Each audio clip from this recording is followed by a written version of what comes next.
Hi, it's Eric Robbins from Los Angeles. I wanted to share a very interesting case report with you. This was somebody who I saw about 25 years ago at the very first, the start of when I was beginning to practice mind-body medicine. And this woman was in her 40s and she had scleroderma, which is an autoimmune disease and it affects the connective tissues of the body. So for example, makes the tissues in the fingers would become closed and tense and taut, and they'd get these claw-like hands.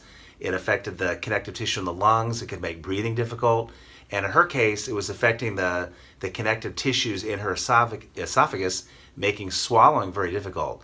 So for the 7 years prior to seeing me, once a month for 7 years, their GI doctor would have to go in, look in with an endoscope down her throat, put a balloon in, and stretch and balloon dilate her esophagus so she could eat and swallow. And without that, she had trouble getting down anything more than liquids or like a soft banana type consistency.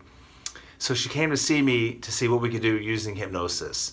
So I hypnotized this woman. She went into trance very beautifully.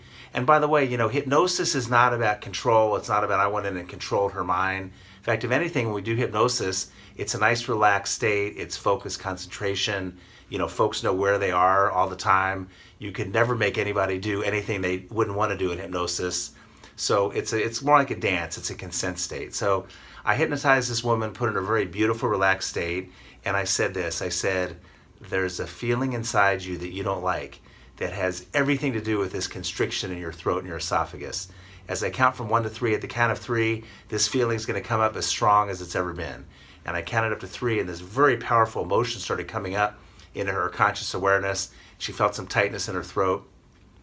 I said, this feeling is connected to the very first time that you ever had it. As I count from 5 down to 1, at the count of 1, you're going to be back to that scene, situation, or event that's the cause and start of this problem. And we counted back from 5 to 1. At the count of 1, where she found herself was as about a 4-year-old child, and there was something going on at the time that was causing a deep gagging feeling in the back of her throat. And as it turned out, she was being sexually assaulted at that time. So we have a combination of things. There was something that was a trauma for sure. I mean, she felt helpless, out of control, powerless to do anything about it. There was fear, of course. There was a lot of discomfort and gagging. The assailant was putting his penis in her mouth and her throat.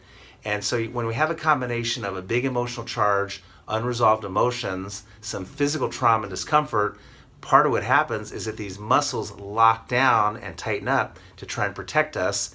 The challenge is until we clear the emotional charge off this event, the muscles don't kind of get the message that it's okay, it's safe to let go and relax. So I took her back through this memory, and we did a physician that I used to study named Irene Hickman, who was a family physician who's treated thousands of patients with hypnosis. She found that if you went back to these early traumatic events, now by the way, my patient, this client, had no conscious recollection that she had ever been molested. So it was only in hypnosis that we were able to regress back and find it.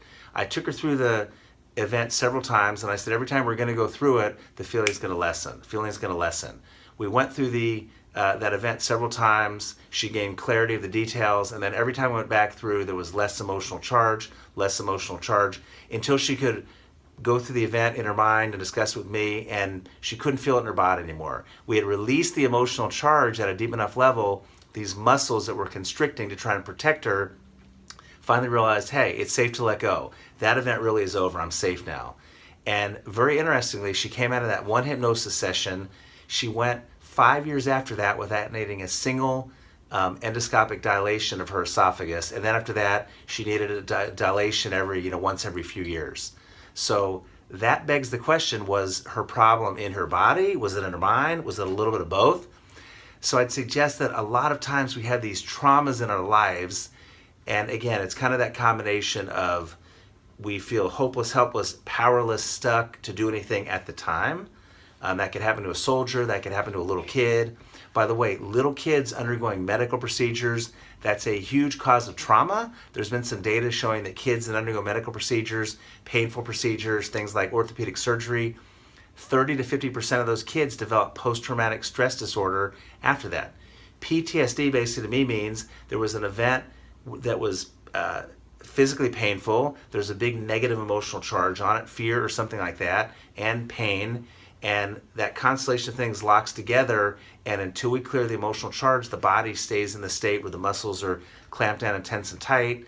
I think our body tends to go into a little bit of a fight, flight, freeze state, a fight, flight, freeze physiology, which for many of us stays on autopilot and never turns off.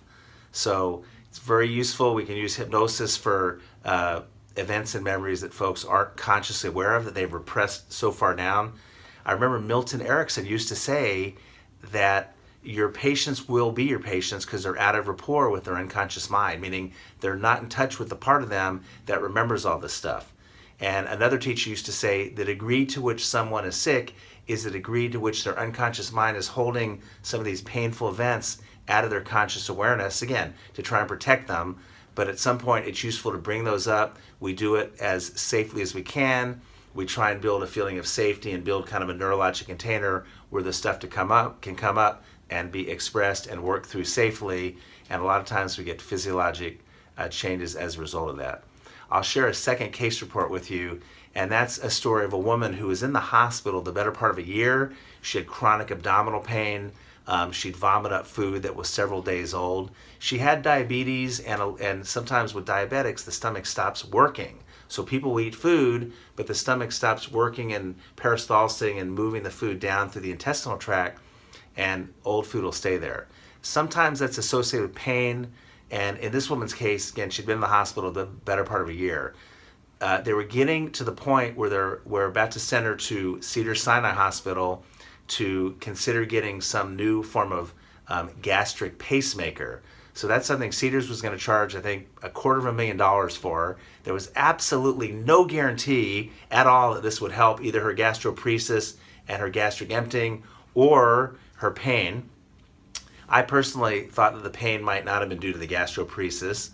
And anyway, at the end of a year, right before they sent her to Cedars, they asked me to come see her. So I'll never forget, the elevator doors opened on the 4th floor of the hospital ward. And as soon as the doors opened, I could hear these haunting moans echoing through the hall. She was at the far end of the hall. Haunting moans, this high screeches. I walked to this patient's room. This woman was about in her 40s, curled up in a fetal position in bed, just racked with pain. And so we got to talking. Now, as a mind-body guy, I know a few things. I know, number one, most chronic pain is due to a couple things. There's a big component of nerve hypersensitivity. And so the message these people's brains are getting from these hypersensitized nerves is that everything hurts. It hurts severely. So point number one, chronic pain is never, quote, in someone's head. Again, the brain neurologically is getting a signal that everything hurts, but it's usually a big portion usually of nerve hypersensitivity. Second thing that frequently happens with chronic pain, certain muscles in and around the body are tense and tight and spastic. Again, frequently trying to protect us. When someone's in chronic pain, certain muscle groups lock up and tense up to try and protect us from the pain. But then these tight spastic muscles take on a life of their own and start contributing to the pain. It's kind of a weird paradox. At any rate, I was talking to her and I'm trying to just figure out, what's going on? Why did the pain start? I was looking outside the box at just beyond the normal medical things because she had really had the $1 million workup. She had an excellent workup based on the standard medicine, the standard of care, and they couldn't really find out what was going on.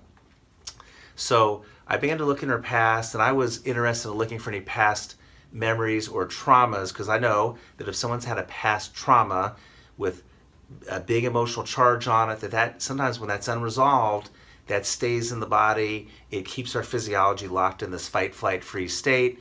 Stress hormones play a huge role in sensitizing pain fibers. That can be a big part of the problem.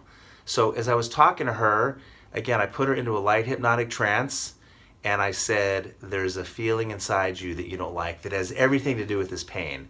As I count from 1 to 3, that's going to become as real as you've ever felt it. And at the count of 3, some very strong emotions were coming up, and I said, I'm going to count from 5 to 1. When I get to the number 1, the very first event that's responsible for these strong emotions is going to come up to your conscious awareness. And we got to the count of 1, and this very powerful memory came up. And what it was this. And again, she was not consciously aware of this memory. It's not something that she thought about. It was partially repressed. Her body was spending a tremendous amount of energy holding it under the surface so it would not come up to her conscious awareness and bother her. So what was the memory? Well, she was around 13 years old. Her mom worked a night shift, and her mom got robbed and actually shot one night working the night shift. She was taken to a local trauma center. They tried calling my patient, who at the time was about 12 or 13. And just like any teenager, she's tired, stressed over whatever, over life. The phone rang and she picked up the phone and she was half asleep and she didn't really understand what they were trying to tell her from the hospital. She hung up the phone a little prematurely. By the time they called her back and reached her and she was kind of waking up, she got the point that her mom was critically ill in the hospital and was not able to make it to the hospital in time to say goodbye to her mom. She had a tremendous amount of guilt over this.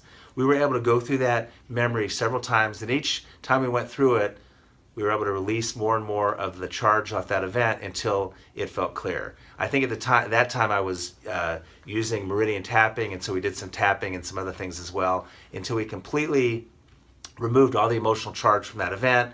Her body, for the first time in a long time, was able to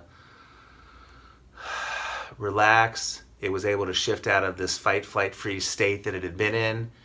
She was able to kind of let go a lot of the guilt that she had been holding against herself all these, decades really. And the hypersensitized nerves calmed down. Her physiology started working better. She went to Cedars-Sinai a day or two later. They did some gastric emptying tests, found that everything somehow miraculously was working fine. She did not need a gastric pacemaker. I went and saw her one more time. We did a little touch-up session.